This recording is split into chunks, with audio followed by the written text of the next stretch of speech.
Hello and welcome to Round Robin. I'm your host, Robin McCormick with the City of Hampton.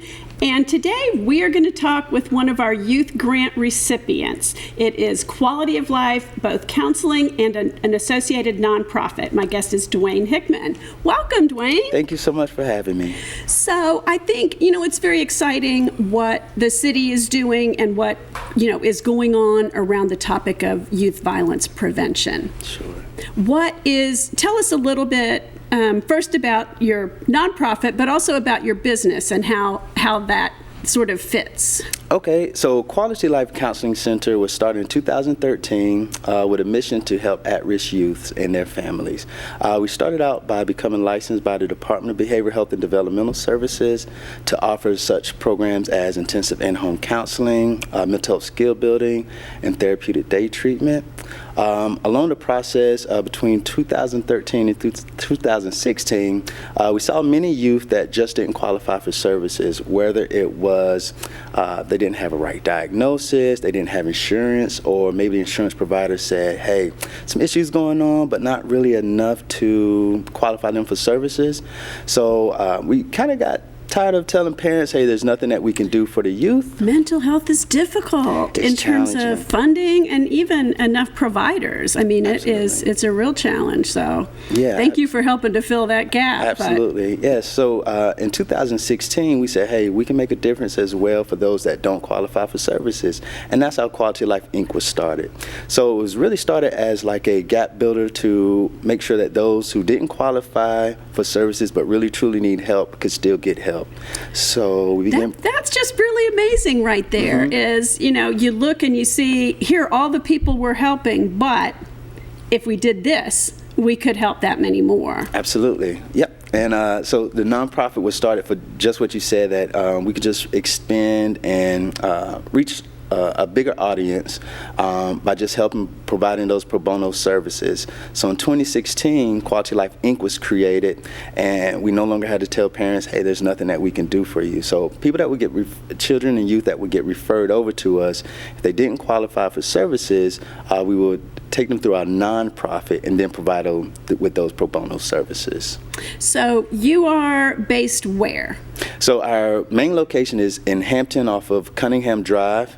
We also have a secondary location that we run our nonprofit out of in Virginia Beach, and that's off of Virginia Beach Boulevard. So you really have grown from the Hampton location and are regional now. Yes, yep. We started in... Well, doesn't that tell you about the demand? It does. It does. And it became a little difficult servicing some of those youth that were on the south side just due to, not having a location there. So we opened up the second location so that we could just better serve both sides of the water, not be confined by the tunnel and the traffic that comes along with that. So it was a really good move for us at that time. And now, like you said, we are serving both south side and peninsula. So let's just talk about your array of services from the insurance reimbursed to the volunteer and nonprofit. Okay. What all do you all do? Okay, so from the insurance reimbursement, we provide intensive in-home counseling for youth, mental health skill building for adults, and therapeutic day treatment for the youth inside of school-based counseling. Okay. We also offer outpatient therapy on the for-profit side. So those are our main clinical-based services. We also provide community-based services where we have partnerships with local CSAs, Community Children's Service Acts, and AMI Kids and other places. And within those entities, we provide reentry services, mentoring. Now, tell people, I know that people in the business know what reentry is, okay, but for the general public, explain reentry. So reentry for us is helping those youth kind of get acclimated back into the community. They've been in a juvenile center through the system, so they're coming back. You're trying not to get them to go back exactly where they were before. Absolutely. Yep, and so we're going to offer them those connections to workforce development, but we're going to really focus from a mental health side on anger and just mentoring within the workplace, so that we noticed it wasn't so difficult for kids to get a job, but it became kind of challenging for them to maintain a job, just due to, you know, someone maybe not saying something correctly to them. So we really highlight the mental health portion of reentry for us. We also work with youth that aren't coming out of juvenile, but they still aren't acclimated in the community. So we're kind of re-entering them back into the community, kind of re-engaging them. That sounds great. Yes. Now, in Hampton, the specific mini grant you got is for truancy. Yes. Prevention services. Explain to me what you think you're going to do with that money. I know you just got it. Yeah, so with the truancy, we're going to work with youth that are kind of disconnected from school, really having some maybe academic and behavior barriers, really going in to find out what is it that's making that individual truant. As we notice, a lot of kids are not just not wanting to go to school. Sometimes it's bullying, not having the right dress code. Sometimes parents are up and away. By the time they wake up in the morning, they're just saying, I just don't feel like going to first period. So we go inside the family, inside the home, and try to figure out what are those barriers that are making those truant. So you really work with the whole family. Absolutely. The whole, because a kid is never on their own. There's things that influence them, family members, all that kind of stuff, neighbors, everything. Okay. Absolutely. Your peer group. Right, and the reason why we're working with the family unit is because once we remove the counselors and the facilitators out of the home, we want everything to continue and not go back to normal. So we try to teach those parents those same skill sets, those same coping mechanisms, and just being able to advocate for themselves and their child. We began our truancy prevention in the city of Norfolk in 2016 and just kind of expanded to Hampton and beyond to create a change.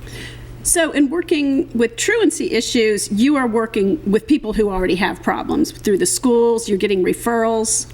Yes, that's correct. And again, the main difference is to try to keep them from a change, try to keep them from going in front of the judge and having anything further, but really to re-engage them back in school. We know it's important for them to graduate and graduate on time, and we feel like we're really doing our part by re-engaging them.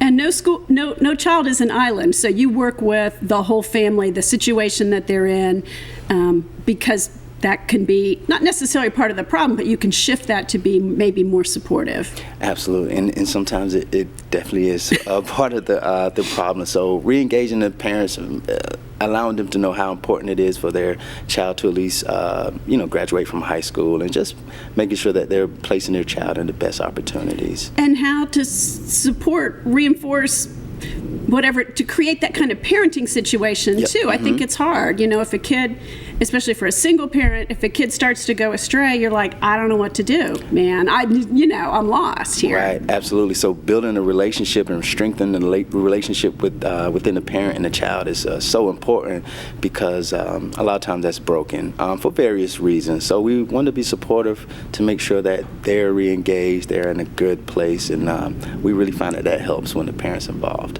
So Dwayne, how did you get to this place where you are today? Like, you always grow up knowing that you wanted to be a counselor or in service to others? Funny enough, so I always wanted to own my own business. I wrote a letter when I was in high school that I was opening up my own company, but at the time I thought it would be an IT company. I went to school and studied computer science and mathematics, but however, I did 80 hours of community service each semester, mentoring and tutoring each semester, that's a lot. Semester. Yes, that was That's like a campus job, only the payment is your scholarship money. Absolutely, yep, and that was our way of giving back and being appreciative for the scholarship. So doing 80 hours of that community service at a local middle school, doing mentoring, tutoring, and life skills just really grew on me. I just started finding a passion and a love for it. But you got a computer job, and that's what landed you here to pay the bills. Yes, absolutely. So I worked full-time as a software developer, and also part-time as a mentor, as a life skill worker, as a intensive in-home counselor, and just various other duties in the mental health field. And you learned that along the way. Obviously, that was not part of your computer science education. Absolutely. So working in the field for part-time for about 10 years in both the IT and the mental health arena. And then in 2013, I really just decided that I wanted to grow my own. I've learned a lot from the various companies, but there were some things that I felt that my vision could produce and just do it in a way that was the way that I saw fit, and that allowed me to do some very creative things through our nonprofit as well. So your business then is, I'm doing the math in my head, which I'm not good, but you're almost 10 years old. You've been Yes. around for almost 10 years. Next year will be 10-year anniversary. Yes. How many people do you employ? Right now we have about 45 or so staff members. And Not all full-time, I assume. no, we have some part-time, some full-time. That's you're a major job provider. Yes. Not just a service provider, but a jobs provider. Correct. Absolutely. My staff is wonderful. They're excellent. They're truly the reason why Quality Life is successful. We have just a plethora of different staff members, from qualified mental health professionals who work with both adults and children, licensed clinical social workers, anger management facilitators, truancy facilitators.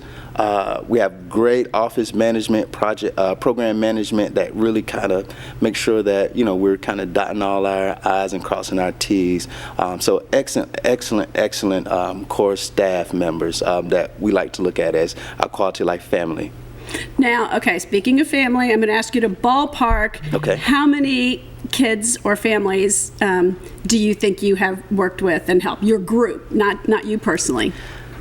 If we count the nonprofit, to be honest, the number kind of escapes me. I would say at least 100 plus each year. Each year, okay. Our goal within our nonprofit. That's what I'm thinking. So it'll be about 1,000 when you hit the 10-year mark. Yeah, maybe. and that'll be hopefully a great celebration, just a great time of remembrance. But for our nonprofit, we look to we work with people year-round throughout the summer, and we have a goal of working with 50 plus family members each year with our nonprofit.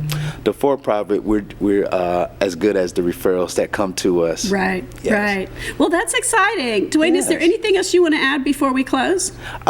So Quality Life Counseling Center and Quality Life Inc. For me is just a great place, a great institution to get a family-oriented service. Again, great staff, great individuals, great community partnerships. Our nonprofit, we're always looking to grow, so we're always accepting volunteers from various spaces. Yeah. Well, that sounds wonderful. We Thank you so much. appreciate the truancy work that you're about to start, and hope that you will continue to grow and serve the young people in Hampton and their families. Absolutely, and anyone looking for outpatient therapy, we know that's very important, especially in the situation that we're in now in today's world. So that's just been a pretty big outlet for us to help grow those individuals as well. All right. Well, thank you. Thank you as well. Awesome. And thank you for watching. You have learned a lot about quality of life, both the counseling and the nonprofit. And if you, as Dwayne said, have an interest in volunteering or supporting, nonprofits always need donations, I hope you will check into it. Again, thanks for watching.